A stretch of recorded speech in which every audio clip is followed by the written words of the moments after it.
أعوذ بالله السميع العليم من الشيطان الرجيم من همزه ونفخه ونفثه. بسم الله الرحمن الرحيم. الحمد لله رب العالمين، والصلاة والسلام على رسولنا محمد وعلى آله وصحبه ومن والاه. السلام عليكم ورحمة الله وبركاته. Our check-in questions for today are: how are you? How are you feeling? And when you feel down, how do you transition into feeling better? How do others around you, including those with whom you work or coordinate or plan or organize, impact how you feel? How do others impact you in terms of how you feel?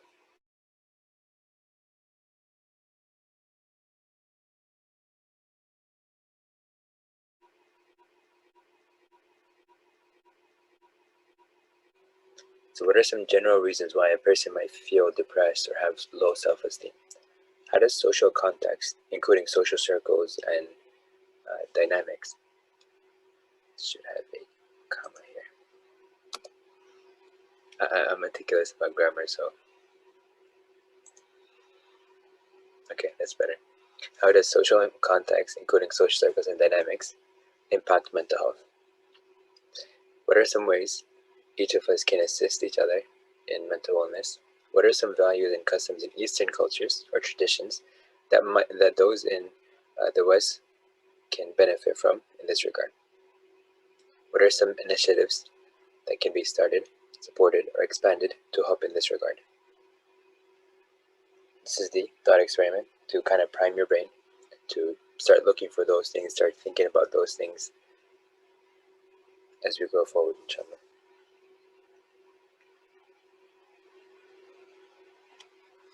Okay, again, we are still at step 3, and we're looking at big picture stuff. We're thinking about what are things that can, hold the person. What are some things that people can get confused by? What are some things that are happening that we need to understand, right? This is sort of also going into the current inventories, the current status inventory, because understanding how mental wellness works and understanding how the brain works and so on does have an impact in terms of how we plan and organize and strategize and so on, right? Understanding that can help us make sense of why certain things are more effective in terms of goal setting, goal planning, and achieve or going towards pursuing goals and so on. And then inshallah we can also quickly then get into later on, and whenever we get to step 4, what are some things that we can also account for on an individual level in like a moment by moment progression of getting towards your goals. Just to review again, these are important things. We mentioned this a long time ago, but I just want to keep them here so that the more we actually get into these kinds of discussions, the more is you guys can see how what's the word, how prevalent, or how I can't think of the word, but anyways, I'll explain it then. These words right here that we have, these common roadblocks, these this breakdown of motivation into 3 components: discipline and so on. All of this stuff we mentioned before we actually went into these videos and things like that. But I'm leaving them over here because we can start seeing how a lot of this stuff that we are watching now, a lot of the stuff we're discussing now, is actually the same stuff that was mentioned over here. So I gave some, basic preliminary words as keywords as we were going through, and Sister Tara had actually compiled some of those like keywords. And now we're actually seeing in the discourse that these are exactly the things that were being mentioned by the people, that are being mentioned right now by the people. So unrealistic expectations, or having a fixed mindset versus the fluid mindset, this has been a common theme throughout many of these discussions and many of these videos that we watched and so on. Misconnections, meaning misassociations, kind of misunderstanding certain things, thinking that this connects to this when it doesn't, for example, and so on. And then also when people talk about time, they feel like I don't have time or whatever, but it's not about that. It's a matter of actually knowing how to do something and then addressing it and kind of prioritizing over other things that may not be as important at the moment, and so on. So not understanding how to organize and strategize and so on is something that comes in right here. And then not having a bigger why, not having meaning behind something, can become an obstacle. So why are we doing something? How do we sustain something and so on, right? So these are some discussions that we're having. And we are also, the discipline idea is to make sure that we remember that we need to constantly optimize what we're doing so that we can continuously progress. And that's an important thing. A lot of times people try something and they say, well, that didn't work, I must not be good at it, and they just stop, right? But the idea is that we need to constantly evaluate. It's not a one-time thing. It's not one set procedure that you just follow and then everything works out. You have to understand that there are some times you're going to have to do some trial and error. You're going to have to experiment because you're going to have to keep learning about yourself. You're going to learn about the environment around you and so on to find the right, perfect sort of approach that you might need to take. So we start off with a general description, and then we kind of customize to the particular individual as we go forward. All right. So which one would it be? The one on the right, communal training and mental health support.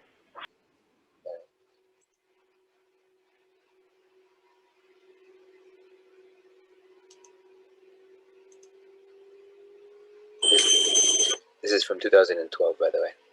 So there's a lot of stuff that happened afterwards. Dr. Carol Dweck, I think her presentation on the growth mindset was from 2014. I think it was the end of 2014. And then the person who had mentioned, we had another video of the other person who was talking about how social support and so on can help in terms of mental health and mental wellness. That was also, I believe, in 2000, somewhere around 2017, 2018, 2019. I think one of those 3 years. And so all that stuff is actually after this right here, but just kind of see like how it has been something that has been mentioned from earlier on. I want you to imagine this for a moment. Two men, Rahul and Rajiv, living in the same neighborhood, from the same educational background, similar occupation, and they both turn up at their local accident emergency complaining of acute chest pain. Rahul is offered a cardiac procedure, but Rajiv is sent home. What might explain the difference in the experience of these two nearly identical men? Rajiv suffers from a mental illness. The difference in the quality of medical care received by people with mental illness is one of the reasons why they live shorter lives than people without mental illness. Even in the best resourced countries in the world, this life expectancy gap is as much as 20 years. In the developing countries, this gap is even larger. But of course, mental illnesses can kill in more direct ways as well. But the most obvious example is suicide. It might surprise some of you here, as it did me when I discovered that suicide is at the top of the list of the leading causes of death in young people in all countries of the world, including the poorest countries of the world. But beyond the impact of a health condition on life expectancy, we're also concerned about the quality of life lived. In order for us to examine the overall impact of a health condition, both on life expectancy as well as on the quality of life lived, we need to use a metric called the DALY, which stands for a Disability Adjusted Life Year. Now, when we do that, we discover some startling things about mental illness from a global perspective. We discover that, for example, mental illnesses are amongst the leading causes of disability around the world. Depression, for example, is the third leading cause of disability, alongside conditions such as diarrhea and pneumonia in children. When you put all the mental illnesses together, they account for roughly 15% of the total global burden of disease. Indeed, mental illnesses are also very damaging to people's lives. But beyond just the burden of disease, let us consider the absolute numbers. The World Health Organization estimates that there are nearly 400 to 500 million people living on our tiny planet who are affected by a mental illness. Now, some of you here look a bit astonished by that number. But consider for a moment the incredible diversity of mental illnesses, from autism and intellectual disability in childhood, through to depression, anxiety, substance misuse and psychosis in adulthood, all the way through to dementia and old age. And I'm pretty sure that each and every one of us present here today can think of at least one person who is affected by a mental illness in our most intimate social networks. I see some nodding heads there. But beyond the staggering numbers, what's truly important from a global health point of view, what's truly worrying from a global health point of view, is that the vast majority of these affected individuals do not receive the care that we know can transform their lives. And remember, we do have robust evidence that a range of interventions, medicines, psychological interventions, and social interventions can make a vast difference. And yet, even in the best resourced countries, for example, here in Europe, roughly 50% of affected people don't receive these interventions. In the sorts of countries I work in, that so-called treatment gap approaches an astonishing 90%. It isn't surprising then that if you should speak to anyone affected by a mental illness, the chances are that you will hear stories of hidden suffering, shame, and discrimination in nearly every sector of their lives. But perhaps most heartbreaking of all are the stories of the abuse of even the most basic human rights, such as the young woman shown in this image here, that are played out every day. Sadly, even in the very institutions that were built to care for people with mental illnesses, the mental hospitals. It's this injustice that has really driven my mission to try and do a little bit to transform the lives of people affected by mental illness. And a particularly critical action that I've focused on is to bridge the gulf between the knowledge we have that can transform lives, the knowledge of effective treatments, and how we actually use that knowledge in the everyday world. And an especially important challenge that I've had to face is the great shortage of mental health professionals, such as psychiatrists and psychologists, particularly in the developing world. Now, I trained in medicine in India, and after that, I chose psychiatry as my specialty, much to the dismay of my mother and all my family members who can't afford neurosurgery would be a more respectable option for their brilliant son. In any case, I went on, I soldiered on with psychiatry and found myself training in Britain in some of the best hospitals in this country. I was very privileged. I worked in a team of incredibly talented, compassionate, but most importantly, highly trained, specialized mental health professionals. Soon after my training, I found myself working first in Zimbabwe and then in India, and I was confronted by an altogether new reality. This was a reality of a world in which there were almost no mental health professionals at all.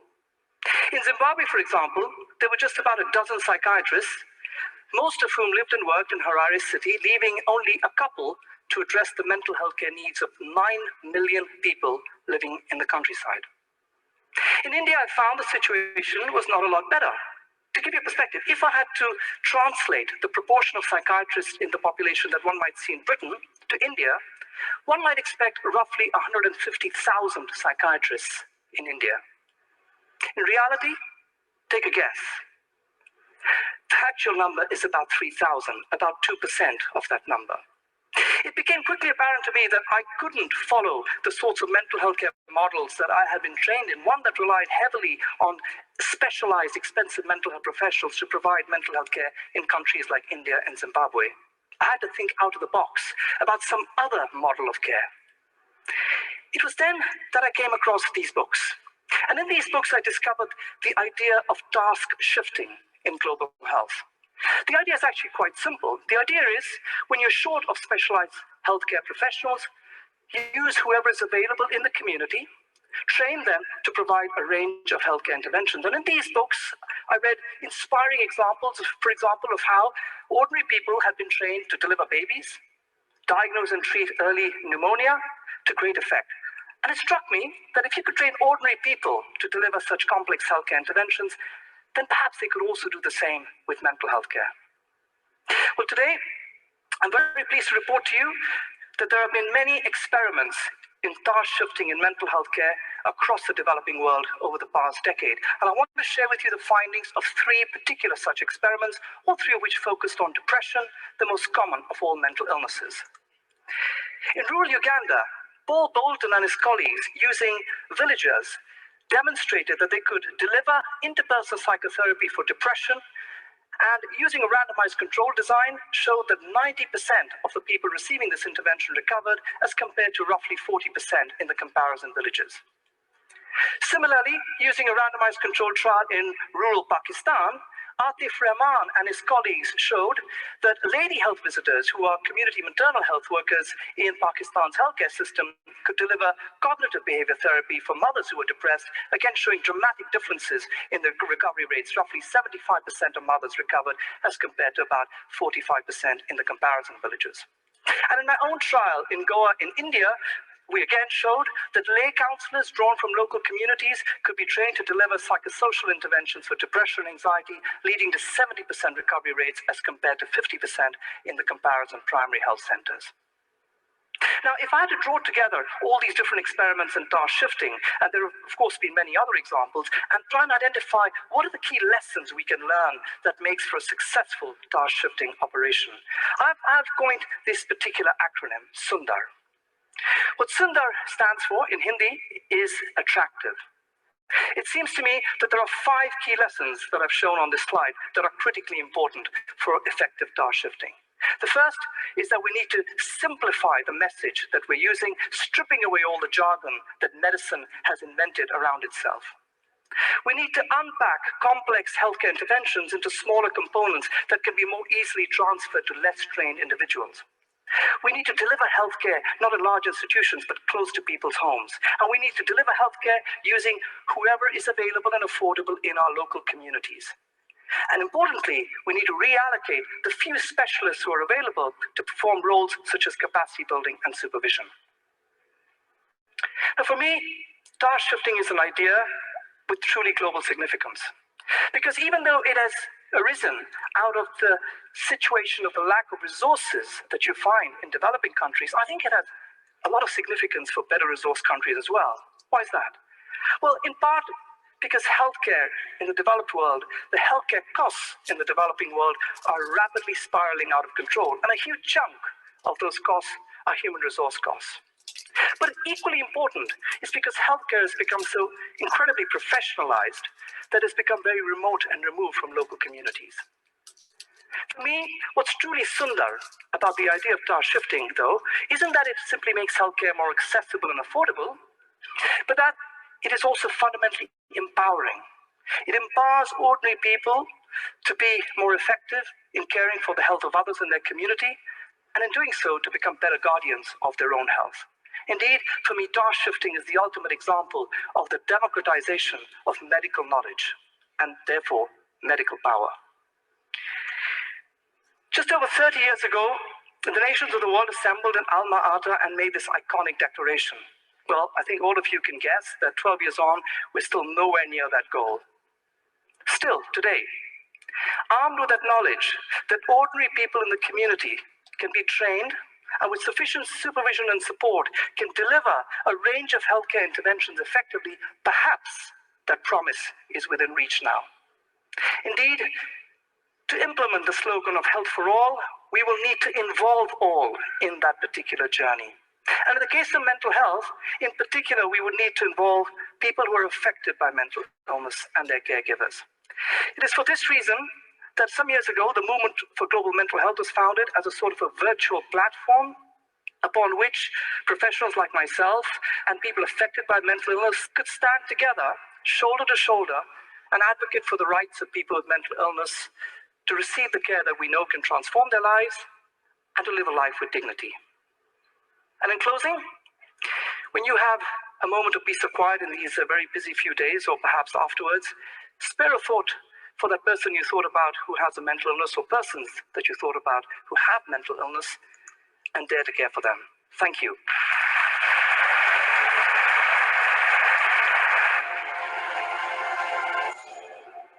Fact, the only tax act has our deduction max. Thoughts on this one? It's a fantastic idea. I think you made a really good point about how healthcare in general has become out of reach for so many people, just maybe in the last, I can't even think, like 50 years maybe. Like there used to be healers within the community, and now it's, you know, very much professional focus. And we shouldn't forget that the biggest support for whether it's mental health or physical health is our community. And Yeah, I think that was a great idea. Yeah, there was a course that Johns Hopkins University, they have their global, or their, I think it's global health department has. It's a course on. Um, sorry, give me a second. I can't remember that. Yeah. So there's mental health first aid that people have, but there's also a psychological first aid. And psychological first aid, this could be, for example, in the context of a natural disaster. For example, let's say, there's a flood and people lose their belongings and stuff like that, and so there's that. Or they might have witnessed some death or killing or whatever and stuff, and so they're traumatized like that. So there was some research done where psychological first aid administered in the beginning, obviously, right? First aid was more effective than the same people, meaning the victims or so on, or not the victims, but the people who witnessed this stuff, where they went through this, natural disaster or loss or whatever, right? For them to get psychological first aid, and then later on, if things didn't, improve, later on to get psychotherapy or something like that. This was more effective than them going directly to psychotherapy in the beginning. In other words, psychological first aid intervention was more effective in the beginning than having psychotherapy start from the very beginning. And psychological first aid is something that can be administered by people that are regular people. They just go through like a course, and they're done pretty much. They're trained, and that like some sort of training essentially, right? And so Johns Hopkins is focused on capacity building for making it easier for communities to respond to these kinds of needs like locally, without needing external support or people coming in from different places to help local communities, right? And so this is what they're focusing on. This is their model. It's a nice course. If you get a chance, somebody gets a chance to go through it, go ahead and take it. And the idea is pretty much, again, like looking out, getting the basic training in terms of how to be there, pretty much emotionally, physically, sort of being there, present with the person, kind of helping them cope with whatever loss that they've had, and so on. There's some strategies that, and some best practices of what to do, what not to do. So this is important because, one of the things he mentioned was the cost of medical help or mental health or whatever help is rising, and he said I guess like the bulk of that cost is for the human resources. In other words, the people who are in this profession, the people that are actually treating illnesses and so on, the amount of money that they might make. For example, if you are a doctor, in that case, the amount of money that you're going to make is going to be so expensive, or so it's going to be so much that it's going to become very expensive for the people to come and get that care that they need. Now, it doesn't mean that other things, like for example, equipment and things like that, in hospitals, for example, is not expensive. But when it comes to mental health professionals, for example, a lot of that is connected to the cost of the amount of money that is going to for the human resources that are there. Now, it doesn't also mean that that money should or should not be there. I'm just mentioning where the money is coming, or where the expense is coming from. For the most part, it is true that a lot of people are going to have to go through extensive training to be able to effectively treat people. But then he actually mentioned something that was important. He said reallocating the professionals, like the specialists in this area, towards more of a training role. So they're actually providing that training to other people who are not necessarily professionals, but they can do the initial sort of screening and kind of evaluation and stuff like that, just to kind of help the person navigate, and then they can sort of direct people to certain specialists. Not everyone's going to need a professional mental health professional to be able to navigate the situation that they're going through, and having a community support system, for example, that might be people who have basic initial training, might be sufficient for some people. And so if the people that are specialists are focusing on training people, and then taking in also the patients that need the long-term, more professional, more in-depth treatment, then in that case, that might be a little bit more effective. It can help those people who are unable to get help that they need, because they have to resort to very expensive sessions with professional trainers and so specialists, professional mental health professionals, whereas they could have just gone through a basic intervention sort of strategy or whatever that a person might be using, that who is trained initially, and that would have been sufficient for them. So just some things to kind of think about. These are things that might help a lot of people in the community, and this can also help towards capacity building, as Johns Hopkins' motto is. And I think this is a good approach just in general. But the psychological first aid, mental health first aid, all of these, if we have people that can do the initial response, and these are people that have the basic training that they need to get initially started, then this can make it a lot easier for people to do, like across the communities, get the help that they need and not have to worry about obstacles like pay or a minimum, like a limited number of people that they can go to and so on. So there's a lot of obstacles that we can remove that may just be unnecessary to facilitate mental wellness for everyone that's in the community or around the world, even anywhere. So just some things to think about, some ideas, some thoughts, and so on. Thoughts on this one?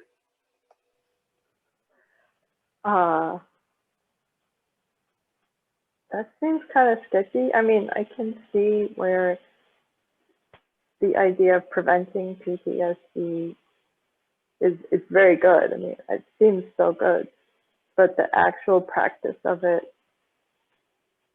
I mean, people get PTSD from, having to make a move, or, from a breakup of a relationship, or, so I'm not sure, like, where to draw the line with it. Would people become too used to not feeling? Or I don't know. I'm not sure how it would work. Just initial thoughts, I guess. Suspicion. I get that, and I understand that. And so let me kind of expand on this a little bit. Do you remember when we were talking about the rubric that a person has and like how they determine how things work and stuff, right? And then we also said about how a person who might see a lion, for example, and then because of that rubric, because of whatever they think that they're supposed to do, they might have a response, a biological or a physiological response, right? So for example, the brain might activate it, like a stress signal, for example, and then it'll activate the, like, for example, the hormonal systems that are going to release adrenaline, and then like afterwards you're gonna like be ready to go, like run or like fight this thing or whatever and stuff, right? So that the fight or flight response. And I'm just using that because that's sort of like how it's phrased. But anyways, so your body is pretty much like pumped up, ready to go and stuff, and your heart is kind of beating and you're ready to go and stuff, right? So this is a response to a certain fear or a certain idea in your head, right? And so if we can prevent, for example, the release of these hormones that can like significantly elevate your body's response, then that could be a response, meaning like the end result, right? Then that could be something that can actually prevent the person from overthinking something or kind of feeling like really, really stressed to a point where they feel defeated or they feel like something's going terribly wrong and stuff, and they sort of give up or something like that, right? Or they have like a really like big experience. So all of this is pretty much how your brain is reacting to things, and if you can sort of suppress like the magnitude of what your brain sees in the situation, then in that case the memory of that is going to be less. So for example, if you're reading, like for example, if you are looking at, and obviously I'm not undermining anything, the way I'm just mentioning this by way of example. So let's say a person sees on in a movie, for example, there's a lot of killing, a lot of people are dying, for example, there's a lot of shooting, like they're seeing an action, like like a fighting whatever and stuff, like video, like a war thing or whatever, and they see like thousands of people dying, but they're sitting there and they have a rule in their mind, right? If they were seeing this live, it would have a certain impact on them, right? Why? Because they know that this is live. LIVE is written somewhere in the top of the screen or something like that, right? It's like this is live. So they know this is real, this is happening in real life. And then, on the other hand, if they're watching the same thing, but it's told to them that this is the video of like, just this is a reenactment, nobody's dying in here and stuff like that, everyone is just faking it, this is just a movie or whatever, right? Then what happens is they're going to have a different impression for the same thing that they're seeing. Even if it was real or not, let's say it was an experiment and they were seeing live, like actual people dying, but they were just told that this is a video or a movie or something like that. So in their brain, they have a rule that says this is not real, and that's it. But if they say this is real, for example, or if it's said that these people ended up living, for example, because they were saved somehow or another, then in that case, these things that are in your mind are gonna help you determine how you want to experience the situation. Are you going to feel stressed out? Are you going to feel overwhelmed? Are you going to panic? What's going to happen, right? But these rules in your mind are also going to have as a response in terms of what your brain is doing, in terms of what kind of stress hormones is it releasing, or maybe it's not releasing anything, right?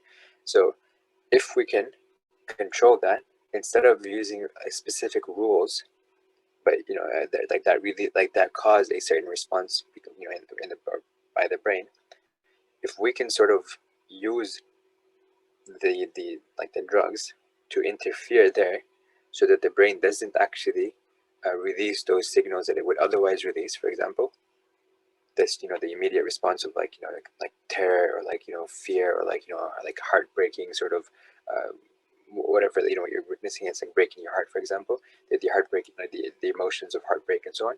If you can prevent that by sort of acting like one of those rules or rubrics, line items and stuff, right? Then in that case, that could actually help you not get that stressed to the point where you have a negative memory associated with that event. So like you panic or whatever, maybe it can prevent you from getting that end response. I don't know if I was like clear enough, but I just try to present it as simply as I could. I don't know if it was effective or not, but I hope that kind of gave you a sort of gist of some things. Yeah. Yeah, I mean, I understood the concept, and I think your explanation helped, but I still see issues like, does it become a vaccine that everybody takes once they reach the age of 16? Or you understand what I'm saying? Like, obviously, if somebody's a soldier, or they're in one of the, like an emergency room position, or maybe even now somebody who's working on a COVID unit, I can see where that would be like, okay, they're probably going to face something, and and they have a higher chance of having PTSD. I can see where that would be applicable, but I'm just thinking down the road, would people be like, well, it works for that, so why not before you take a trip? Now this is where like the discussion between like what is your rule, what is your rubric, line item with which you're going to be governing things and stuff, right? This is where I believe, this is my personal perspective on this, and obviously I'm like, this is just my thing, so people don't need to take it or whatever, but my initial thoughts on this is that the things that I've been talking about, the rubric that you look at the world with and so on, how you like that right there is what this drug is sort of replacing, right? In other words, it's an alternative to that. This is my personal view, right? In other words, if I know that, for example, I have some safety nets in my mind and stuff. For example, for a believer, in an Islamic context, for example, if a person is harmed unjustly, for example, then it actually serves as a way for them to get closer to Allah subhanahu wa ta'ala in terms of a higher level in Jannah, and it also serves as an expiation for their sins and so on. So if a person reacts to that situation where they're held at gunpoint, but they understand that everything is like under Allah subhanahu wa ta'ala's control, nothing happens except if Allah subhanahu wa ta'ala gives it permission, and all that stuff, everything that happens has some good in it that we might not see initially and so on. So this person might react a little bit more calmly because of these rules in their head, right? Because they feel a little bit safer because of these rules or whatever, the safety net that they have as a consequence, right? We know that Allah subhanahu wa ta'ala is watching over everything. He's in full control. He knows this person is holding a gun to my head and stuff, and he knows like I'm the one who's the victim over here. And so Allah subhanahu wa ta'ala knows all this. He's watching it. He's hearing everything, seeing everything, right?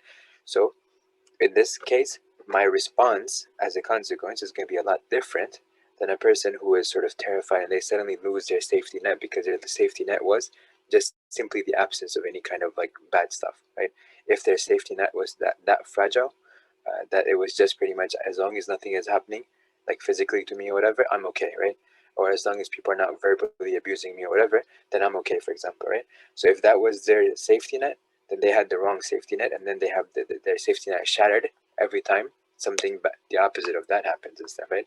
So the rules that you have in your head can have that kind of impact in terms of how you perceive things and how you act in a situation, and what kind of experiences that you carry forward after this incident. For example, if you have like suddenly you felt like your safety net was stripped away because it was so fragile, and in this case it was your whatever safety net that you picked for yourself, but you felt like it was stripped away and you're completely open, and that was not something that you were prepared for. So you reacted in an emergency response. Your brain sort of reacted in a panic mode and stuff. Emergency, like, this is like, we didn't expect this to happen and stuff, and your body just presses the SOS sort of thing and stuff, and the entire thing is like, everyone, like, your entire body is on alert, for example. And that kind of that can lead to trauma and all that stuff, right? But on the other hand, like, I was saying, if you sort of are relaxed and you're just like, well, I'm not afraid of this, I'm not panicking, I'm not whatever, then in that case, you're not going to have that kind of negative, like, situation where your body is not pressing the SOS button and stuff, because your brain has already kind of prevented, or your rules have helped the brain not press the SOS button and like not have the body on high alert, essentially, right? And so these drugs could actually be a sort of alternative to that mindset. So if your mindset is not where it needs to be, then a person might take these drugs and then kind of like have that. So I'm only seeing it from like that, as in the case of, can you do this on your own without the need of this, and so, like, for example, the question is over the difference between this and vaccinations, for example, for COVID-19, right? The difference is that maybe for COVID-19, your body is not going to be able to like fight it off just with the mindset situation. I'm not going to say yes or no that it can or cannot. I'm going to just focus on like one of the possibilities. Let's say there's a possibility that it doesn't work, right? And I'm saying this because science, like we don't have, I don't know of any research that has been done where mindset can like prevent infection or something like that, right?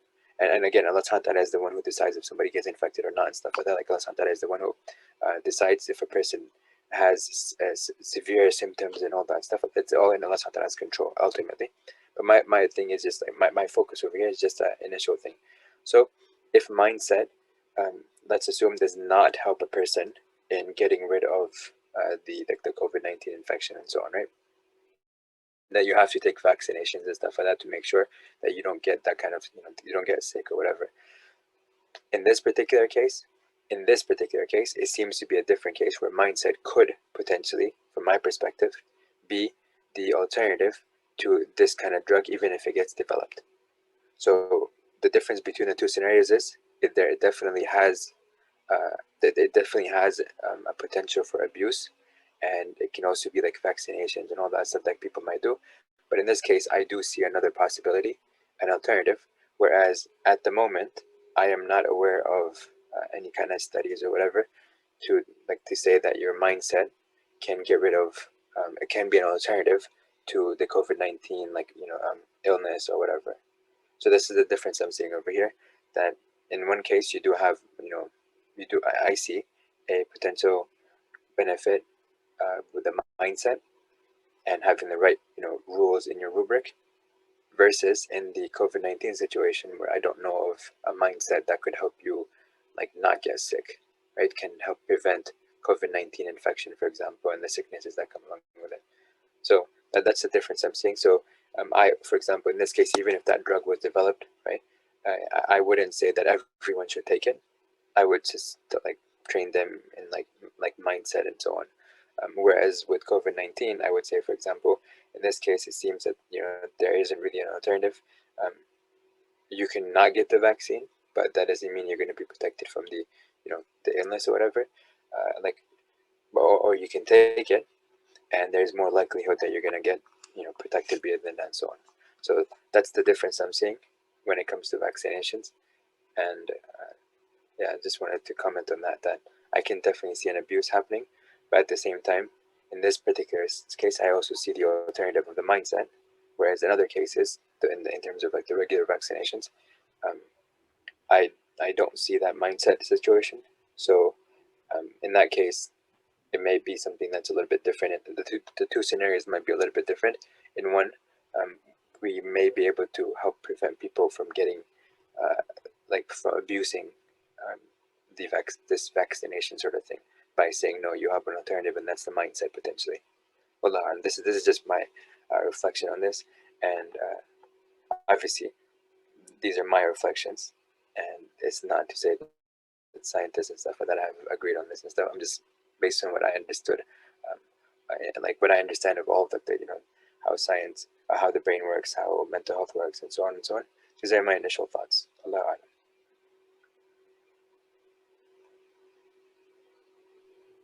Yeah, I agree with your opinion on that matter as well. Alhamdulillah.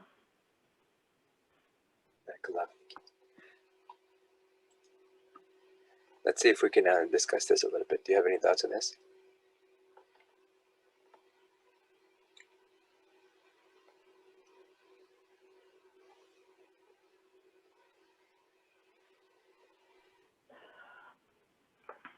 Well, I do think that, the environment that we are in has a big effect on or can have a big effect on the way that you're feeling as far as, positive, negativity. If you're surrounded by negative thoughts and actions, it can really wear you down in the same way that the positivity surrounding you can help you as well. And people who remind you of Allah subhanahu wa ta'ala keeps you focused and on the right path. So, what are some ways each of us can assist each other in mental wellness? I mean, being there to listen and to support and to notice when things aren't going well.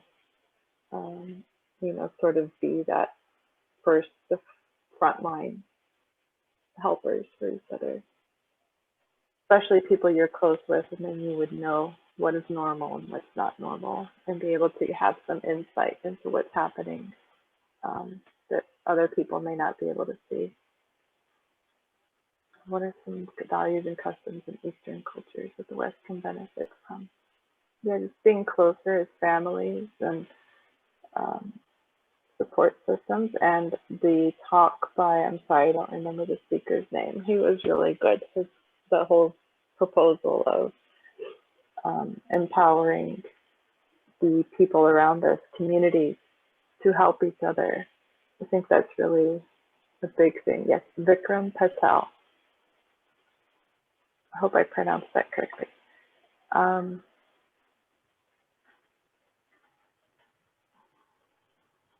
Yeah, I mean, I think there's a lot of reasons why somebody might feel depressed, but I think low self-esteem has a lot to do with how people get the view of themselves. Generally, if someone is given positive feedback and told what they're doing correctly, and then helpful ways of improving themselves, that in itself will help increase a low self-esteem. If you have somebody who only points out your bad things and never talks about the good things you do, then that can bring down somebody's self-esteem.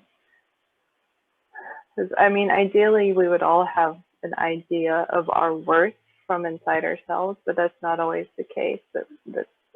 A lot of people are affected by what people are saying to them. That may make them see things about themselves or magnify things about themselves. And then they can't see the good parts anymore.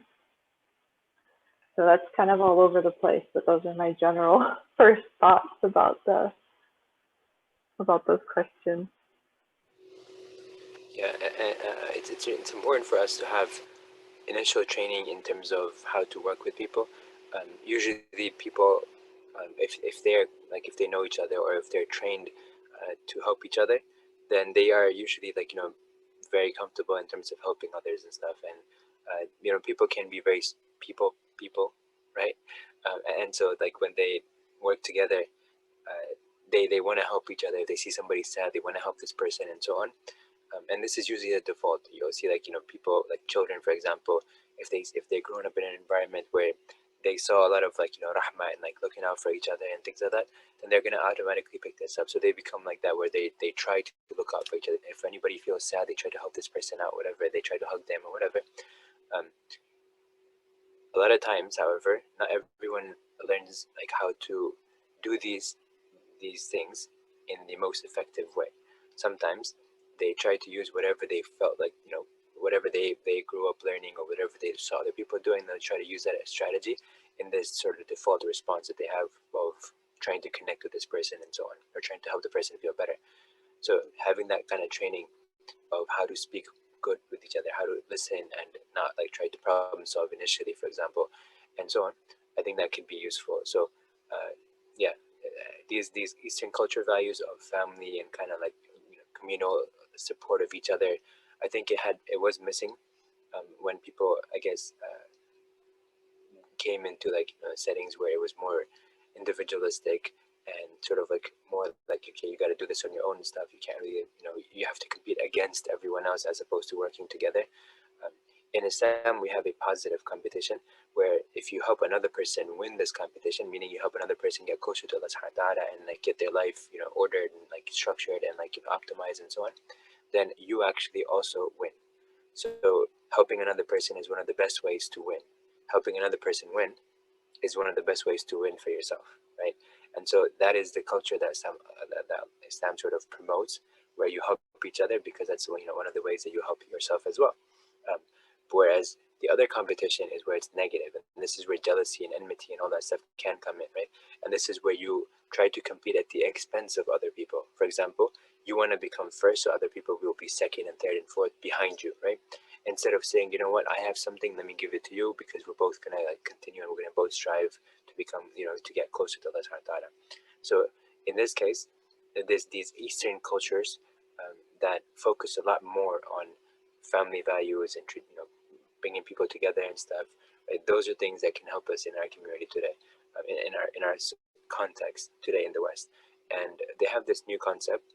I'm not gonna say new. I'm gonna say relatively new concept of what they call tribes. Like somebody might say, this is my tribe and so on, but it's usually going to be simplistically a culture. It's going to be like a group of people who are not necessarily related to each other, but they have a common interest, right? And so they're pursuing this common interest, and they're also treating each other as a family unit. So that's like their tribe and stuff, right? They have this like group of people that they're working with, and they're trying to help each other in more than just what that common interest is, like as a family would. And so this is something that, these are some kinds of things that could be effective in the sense of providing some sort of initial or even ongoing social support that can keep people in a way not falling into depression and stuff like that, especially if this support is a positive support where you really, really, truly, sincerely, genuinely try to help another person because you care for them and not because of anything else, right? Meaning, like, of course you're doing it for the sake of Allah subhanahu wa ta'ala, but like, I mean, like, not for the sake of like trying to get something out of them or whatever, just for your benefit, right? You can definitely have this intention of doing this for the sake of Allah subhanahu wa ta'ala to get good deeds. So in that sense, you can consider it selfish, but it's not selfish in the sense that it is very altruistic. Like you're really trying to help another person for helping them out and stuff. Because part of you getting good deeds, even in Islam, would be that you would have to do it sincerely to help that person, and for the sake of Allah subhanahu wa ta'ala, and not because you're just trying to help yourself and not the other person. So part of you getting good deeds would be that you do need to be sincere to the other person in this context. So having that kind of support system, having that kind of initial training on how to speak well with each other, how to empower each other, how to encourage each other, how to motivate each other, how to like sort of lift each other sort of higher and higher, right? These are some things that I think in our systems have not really necessarily been taught as much. And one thing to kind of give you like background on this, in the 1800s, late 1800s and the early 1900s, I think we watched the video on the IQ test, but we might not have, I don't remember. That what happened is there was a proposal for having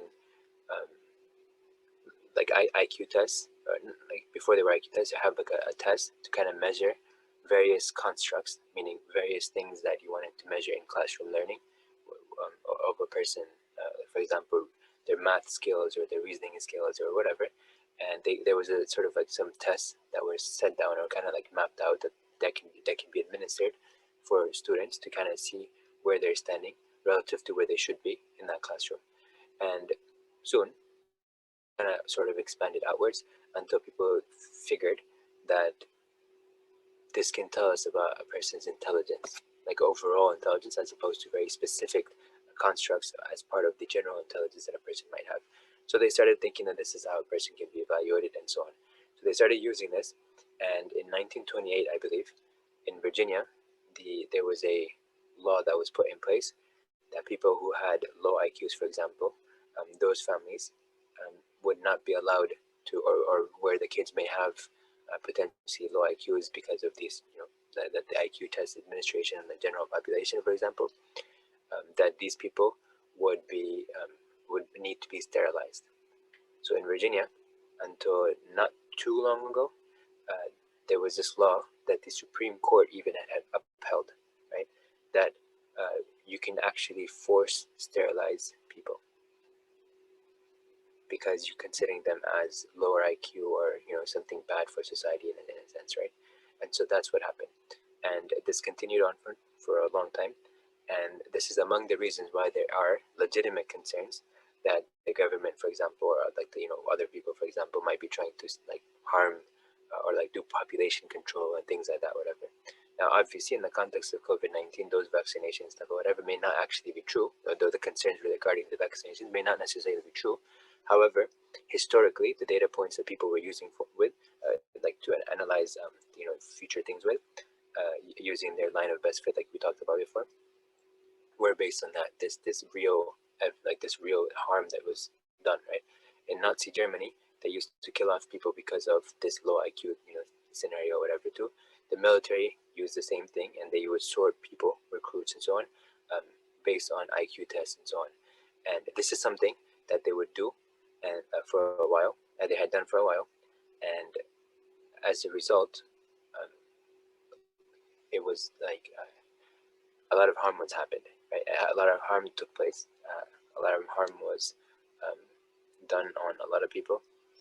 And one thing that we can take from this is that whenever science proposes something, right, or whenever scientists propose something, I'm not going to say science necessarily, but scientists, it doesn't necessarily mean that we need to jump in and follow along necessarily all the time. And I'm going to say this with caution, because there are definitely things in science that you need to understand and accept, but there are certain things where there are more theories and they're just proposed and they're still being verified and so on.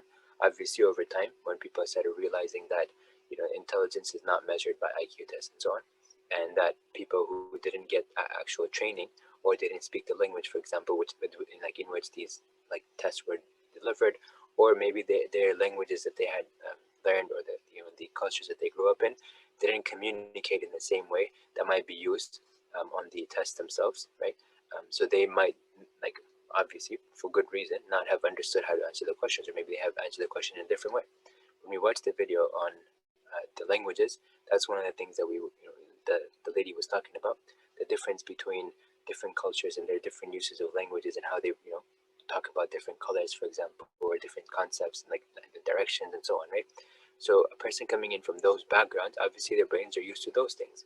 So if you give them an IQ test that's been done in a way that one culture understands things or whatever, and even then within that culture only a small group of people are thinking that way, then it makes sense for not everyone else. It makes sense for many people outside of that small group of people, right, to do well on those tests, essentially, right? So the problem is that a lot of times when we're not careful, and we just kind of jump the gun, so to speak, then we can cause a lot of harm. And I just wanted to mention that in the context of how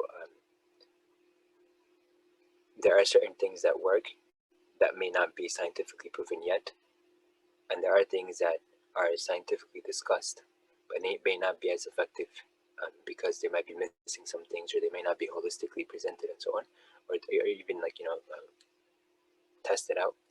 But just some things to keep in mind over here. There are these things that in the background, but generally speaking, what we can do is to make sure that we have certain strategies that we borrow from different cultures, different regions that are effective, and we continue with them, because there are things that can really help a person thrive in a community, for example, and kind of grow without feeling that other people are their competition and they're going to be pulled down if they don't do whatever everyone else is doing and so on. That kind of standardization can have a negative impact. So, and I was discussing this in the context of Islam presenting a system where everyone is benefited, and everyone, if you benefit other people, like you really sincerely want to help them out for the sake of Allah subhanahu wa ta'ala, then you benefit as well, right? And on the other hand, there's a competition that we have in like other outside of this context, where if you don't help other people and you only focus on yourself, then you're gonna grow and grow and grow more, right? So the idea of tribes we'll discuss in that context as well. So just some thoughts on this, and I hope that what I mentioned also might give some ideas in terms of how to move forward. And Sister Tara mentioned several ideas also that we can look into, and perhaps our communities like the masajid can be among the institutions that can lead in these efforts. Also, MSAs and others probably may benefit in terms of having systems like this for the youth and anybody that they collaborate with, inshallah. So maybe these can be things that we can also apply in governmental settings and so on to help kind of make sure that there are certain best practices that are put in place that can help everyone involved in those things, all the stakeholders. I know some companies, especially the big ones, have certain procedures and some protocol that they have put in place where they encourage these types of things.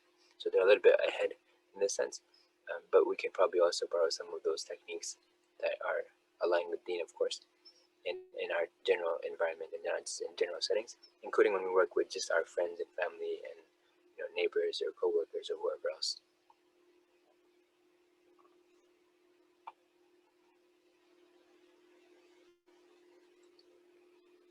Any other thoughts on this?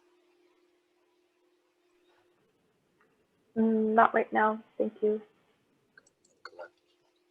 So we'll go ahead and stop, inshallah. سبحانك اللهم وبحمدك أشهد أن لا إله إلا أنت أستغفرك وأتوب إليك